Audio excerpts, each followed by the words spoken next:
बड़ी खबर आ रही है महाराष्ट्र के नांदेड़ जिले से। नांदेड़ जिले के अंतर्गत आने वाले महाउर तहसील से, जहां वकीलों के एक समूह ने तहसीलदार किशोर यादव पर कई तरह के आरोप लगाए हैं और इसको लेकर अब यह मामला पुलिस स्टेशन तक पहुंच चुका है। इस मामले में शिकायतकर्ता ने तहसीलदार किशोर यादव पर आरोप लगाया है कि वह किसी मामले को लेकर सुनवाई के लिए तहसील में गए थे, लेकिन वहां उनके साथ बदसलूकी की गई। यही नहीं, वहां पर मौजूद पुलिस ने भी उन्हें अपमानित करके तहसील प्रांगण से बाहर निकाल दिया।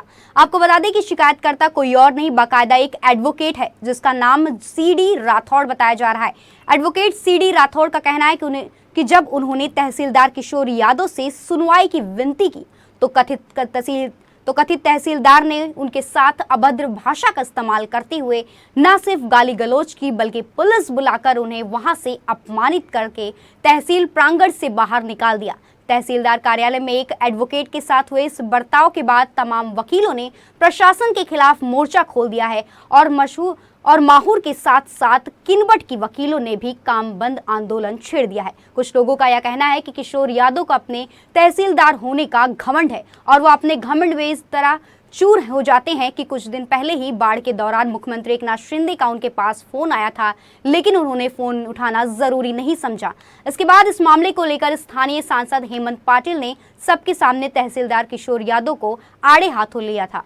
वहीं दूसरी ओर महाराष्ट्र के विरोधी पक्ष नेता अंबादास दानवे ने विधान परिषद में भ्रष्टाचार के मामले को लेकर माहौल के तहसीलदार के खिलाफ आवाज बुलंद करने की बात की।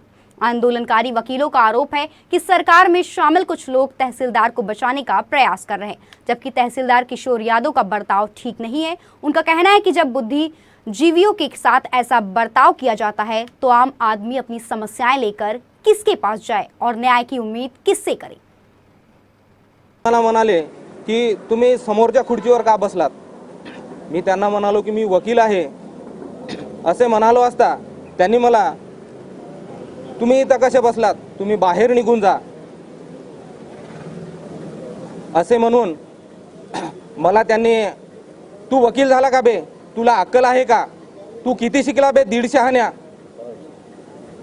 अशा पद्धतीचं अर्वाच्य भाषेत मला बोलून त्यांनी मला बाहेर जाण्यास निघून जाण्यास सांगितले। त्यावर मी त्यांना म्हणालो की तुम्ही वापरत असलेले शब्द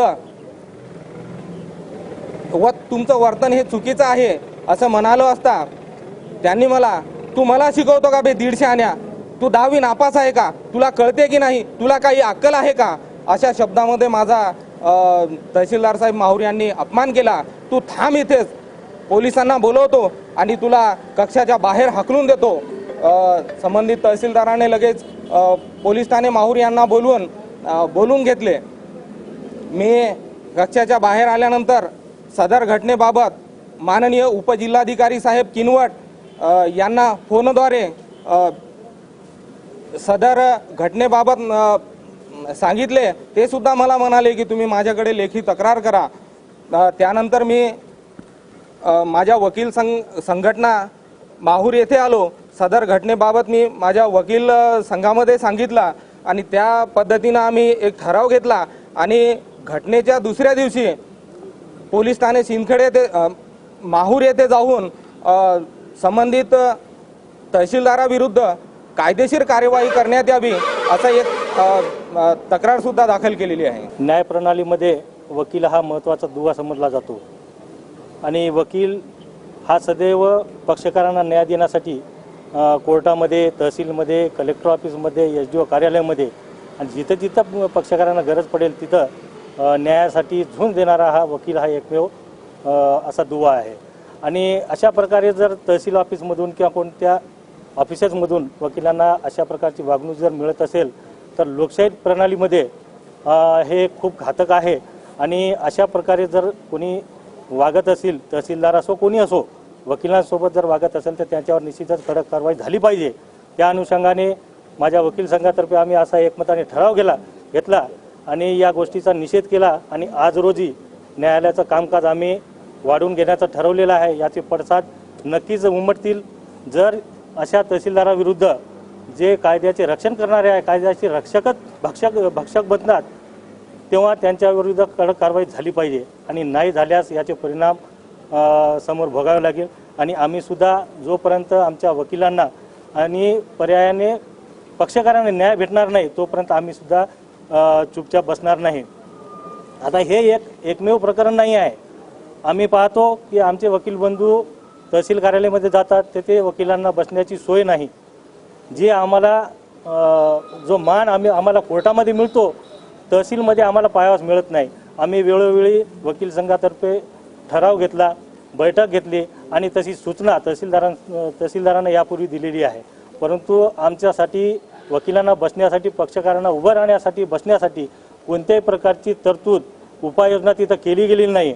आणि आतापर्यंत माझ्या पाहणीत तरी या तहसीलदार साहेबांनी तिथले जे प्रकरण आहे, लोकांचे रस्त्याबाबत असतील किंवा कोणते प्रकरण असतील, या प्रकरणामध्ये 2-2, 3-3 वर्षापासून ते प्रकरण प्रलंबित आहे. याच्यामध्ये कोणत्याही प्रकारचं काम त्यांनी केलेलं नाही.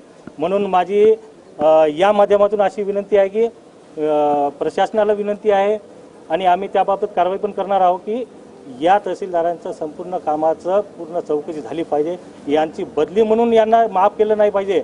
बदली तर त्यांनी बदलीसाठी करत असावं बहुतेक, परंतु बदली याच्यावरचा उपाय नाही आहे. त्यांच्यावर कडक कारवाई झाली पाहिजे अशी मी आपल्यामार्फत सुद्धा प्रशासनाला विनंती करतो. आणि माझ्या वकील बांधवासोबत जी घटना झालेली आहे या घटनेचा मी तीव्र शब्दात निषेध करतो. तहसीलदार साहेब माहूर किशोर यादव यांच्यावर यापूर्वीही वेळोवेळी बरेच वेळा तक्रारी झालेल्या आहे. काही समाज माध्यमातून, काही पत्रकार बंधूंनी बरेच तक्रारी झालेल्या आहेत. परंतु एवढ्या तक्रारी होऊनही त्यांना कुठं जे प्रशासकीय यंत्रणा आहे तेच त्यांची पाठराखण करतायत का, हा प्रश्न उपस्थित होतो. परंतु सदरील जे घटना आहे, हा जो आमच्या वकील बंधूचा जो अपमान केलेला आहे, याच्यासाठी आम्ही इथेच थांबणार नाही. जर कार्यवाही त्यांच्यावर झाली नाही तर आम्ही यापुढेही जे आम्ही कायदेशीर दृष्टिकोनातून आम्ही पुढे जाऊ. मी पोलीस निरीक्षक नितीन काशीकर, पोलीस स्टेशन माहूर. 3 दिवसाखाली ॲडव्होकेट CD वाटोरे, वकील संघाचे CD वाटोरे जे प्रॅक्टिस करतात, आणि ॲडव्होकेट संघाचे ॲडव्होकेट मेहता यांनी त्यांचं शिष्टमंडळ यांनी पोलीस स्टेशनला येऊन तक्रार दिली की मान्य तहसीलदार तथा तालुका दंडाधिकारी साहेब यांच्या दालनामध्ये सुनावणीच्या वेळेला ॲडव्होकेट वाटोरे यांना त्यांनी अवाच्य भाषेमध्ये उठून बाहेर जाण्यासंदर्भात कळवले आणि त्यांचा अपमान केला. आशयाची त्यांनी तक्रार दिल्यामुळे त्यांनी पुढील योग्य ती कारवाई करावी म्हणून पोलीस स्टेशन माहूर येथे अर्ज दिलेला आहे. त्या अर्जावर योग्य ती शहानिशा करून, पडताळणी करून पुढील योग्य ती कारवाई करीत आहोत.